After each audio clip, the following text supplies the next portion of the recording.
Eu fiz um vídeo anteriormente sobre a aposentadoria especial do pescador e muita gente pediu para que eu aprofundasse na oportunidade sobre o que seria o pescador artesanal. Meu nome é Otávio Salum e hoje eu vou dizer para vocês como que a pessoa se enquadra como pescador artesanal e como que isso pode ajudar na sua aposentadoria. Vem comigo!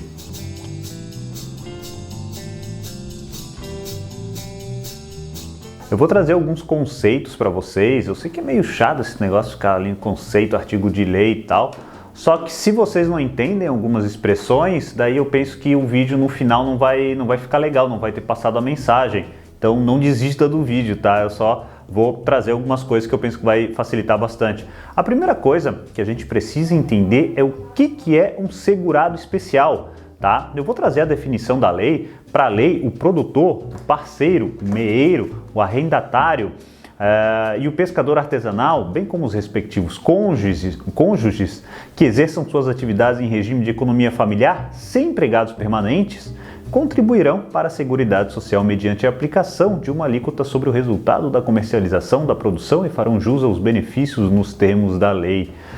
Então, os pescadores artesanais, eles são enquadrados como segurado especial. Então, daqui para frente a gente fala segurado especial, ele é bem abrangente. A gente está dizendo pescador artesanal, trabalhador rural, em regime de economia familiar, tudo isso.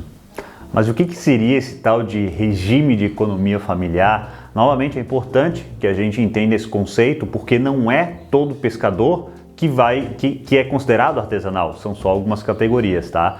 Então, esse regime de economia familiar, novamente de acordo com a lei, é aquele que presta atividade em que o trabalho dos membros da família é indispensável à própria subsistência e ao desenvolvimento socioeconômico do núcleo familiar e é exercido em condições de mútua dependência e colaboração, sem a utilização de empregados permanentes. Então, novamente, a gente vê essa figura. Então, já dá para a gente entender com essas duas definições que se você tem muitos empregados, você não pode ser enquadrado como pescador artesanal. A definição clássica do pescador artesanal seria aquela pessoa que vive da pesca para subsistência própria da sua família. Normalmente os membros da família não têm vínculo urbano, ou seja, não tem carteira de trabalho assinada, vive todo mundo da pesca, tá? É aquele que não pode estar embarcado. Se a pessoa está embarcada, trabalha em embarcação e tal, esse tipo de coisa já não é considerado um pescador artesanal, daí já é outra categoria, pode vir a ser até de uma atividade especial. Mas se esse pescador artesanal, de acordo com a lei, ele utiliza embarcação de pequeno porte, e embarcação de pequeno porte para a lei é aquela que tem a arqueação bruta até 20, menor que 20, então, assim, aquele pescador que tem um barco menor, que sai para pescar e depois comercializa a sua pesca, esse sim pode ser enquadrado como artesanal. Mas não é só o pescador propriamente dito que pode ser considerado o artesanal. Também pode ser considerado como essa categoria aqueles que trabalham fazendo o reparo de pequenas embarcações, que trabalham realizando, confeccionando produtos relacionados à pesca. A gente já teve caso no escritório de mulheres que descascavam camarão. Claro, o marido ia lá, pescava, trazia, e elas nesse trabalho de descascar o camarão, elas conseguiram se enquadrar como pescador artesanal. E daí assim, pessoal, uma questão que sempre causa polêmica, eu até já comentei com vocês no início, é se o pescador artesanal pode ter um empregado, tá? Na verdade, assim, a lei ela não é clara, certo? A lei fala em 120 dias, mas a gente não sabe se pode ter cada empregado no máximo 120 dias, daí não teria limite e tal. Vai da interpretação de cada um, e a partir do momento que vai da interpretação, a coisa é um pouco complicada. Mas se você não tem empregado ou se você tem uma pessoa para lhe ajudar quando está ali, a atividade está muito pesada, tem muita coisa para fazer, muito provavelmente você não vai encontrar problemas, tá? Isso é claro para aquela pessoa que já tem embarcações, mesmo que tenha embarcações pequenas, tem uma série, daí fica alugando os barcos e tal. Então essa pessoa muito provavelmente não vai se enquadrar como pescador artesanal. E tem uma curiosidade, eu fiz esses dias um vídeo sobre o vereador poder se aposentar por invalidez e tal, exercendo a atividade de vereador, e também o vereador, ele pode ser caracterizado como pescador artesanal, tá, pessoal? Quando a gente fala do pescador artesanal, tem a questão da contribuição, ou seja, o pagamento para o INSS ou para a colônia.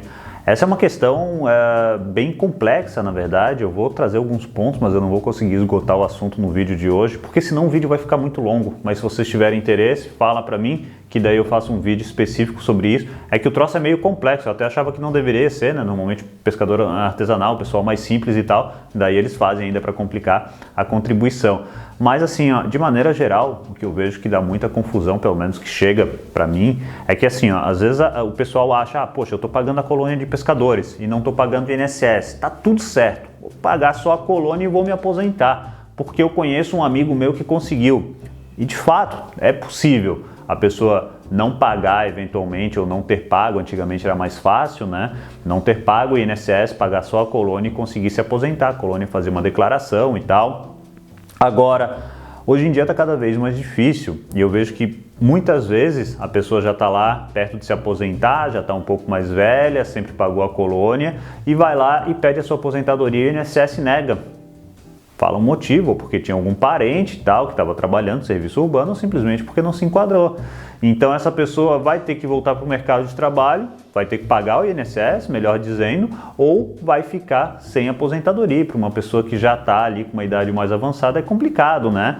Então, por isso que eu digo para vocês, se tiverem a oportunidade, claro que cada um sabe onde aperta e tal, mas se tiverem a oportunidade financeira de pagar uma guia como facultativo, paguem o INSS para garantir a aposentadoria de vocês. Até porque é o seguinte, o valor que você paga para a colônia, ele não vai para o INSS, tá? A colônia não tem obrigação de passar esse valor para o INSS. E assim, via de regra, para conseguir um benefício da Previdência, a gente tem que ter em mente que o INSS é um seguro público obrigatório. Então, se você não paga o INSS, em algumas exceções você vai conseguir um benefício do INSS, mas a regra é não paga o INSS, não ganha benefício.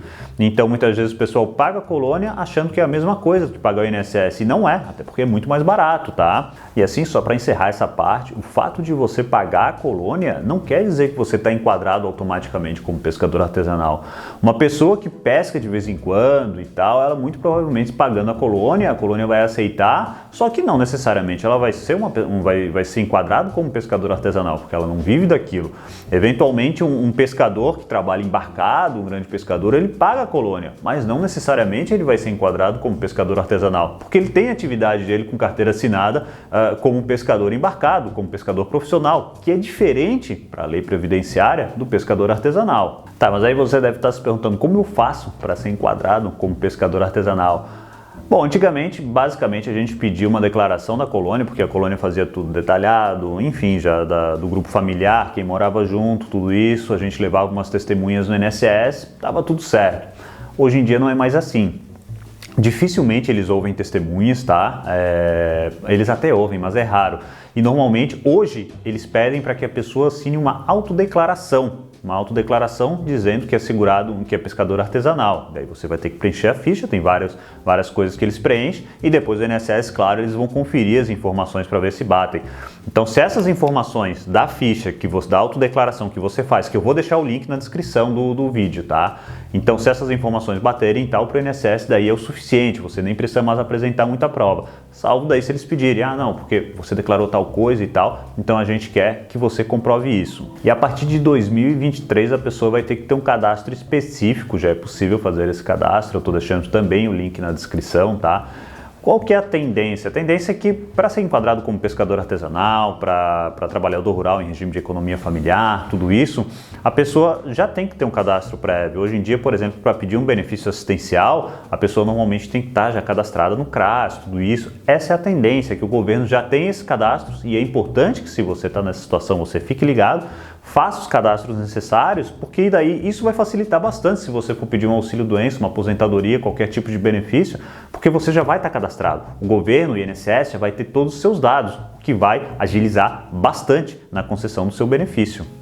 E é muito comum que as pessoas utilizem períodos lá de trás, trabalhados nos anos 70, 80, até porque quando a gente fala de direito previdenciário, a gente fala de uma vida, a gente fala de 20, 30, 40 anos para frente. Então é muito comum que o pessoal queira utilizar esse período como para a sua aposentadoria, e isso é possível. Hoje, por exemplo, um pescador artesanal, eu falei que não ia entrar em detalhe, mas um pescador artesanal ele tem que fazer contribuição, inclusive, sobre a produção e tal, o troço é meio complicado. Mas antigamente não havia necessidade disso. Então o que acontece? Vou dar um exemplo prático para vocês. Uma pessoa que nasceu em 1968, normalmente o INSS reconhece a condição de pescador artesanal a partir dos 12 anos de idade. tá? Então, nesse exemplo que eu estou dando para vocês, a partir de 1980.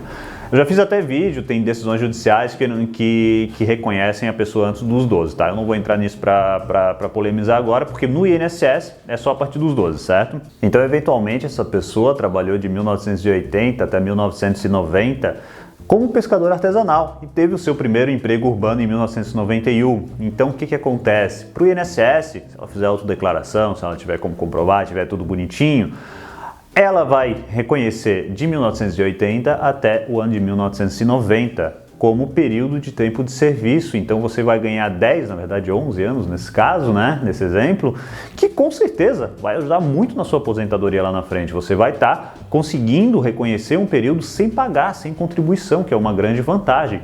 Isso é muito comum que aconteça. Então eu estou dizendo isso porque às vezes o pessoal agora está um pouco mais velho, está na idade de se aposentar, está ali 60, 65, 70 anos, está já trabalhando de carteira assinada na atividade urbana, mas lá atrás essa pessoa, a família dessa pessoa, trabalhava como pescador artesanal. Então, se ela tiver como comprovar tudo isso, vale a pena correr atrás, porque certamente vai ajudar bastante na aposentadoria. Por fim, eu vou falar do seguro-defeso. O seguro-defeso, na verdade, ele é o seguro-desemprego do pescador artesanal. Ele tem 6 requisitos, tá, pessoal? Eu vou deixar ele aqui do lado. Eu não vou ficar lendo, porque senão é muito chato. Qualquer coisa você pausa o vídeo ali e dá uma olhadinha nos 6 requisitos, tá? Eu vou deixar também na descrição do vídeo, caso você queira dar uma olhada. Esses são os 6 requisitos oficiais, você tem que se encaixar, você tem que preencher esses pressupostos para que daí possa pedir o seguro-desemprego. Esse pedido, atualmente, ele é feito direto no INSS e dá para fazer daí pelo portal do Meu INSS. Então esse é um resumão da condição de pescador artesanal. Se eu deixei de falar alguma coisa, claro que não dá para a gente abordar tudo, senão ia ficar um vídeo já, um curta-metragem quase. E daí, se eu não falei alguma coisa, deixa nos comentários e tal, a questão lá da contribuição, posso fazer um vídeo específico para isso, tá? E eu espero que, de toda forma, esse vídeo tenha sido útil para você, que você tenha gostado. E se gostou, peço que dê o like, que compartilhe com seus amigos e que se inscreva no canal. Aperta a sineta para estar sempre ligado nas novidades, tá certo? Eu espero ver vocês na próxima semana. Até lá, um abraço.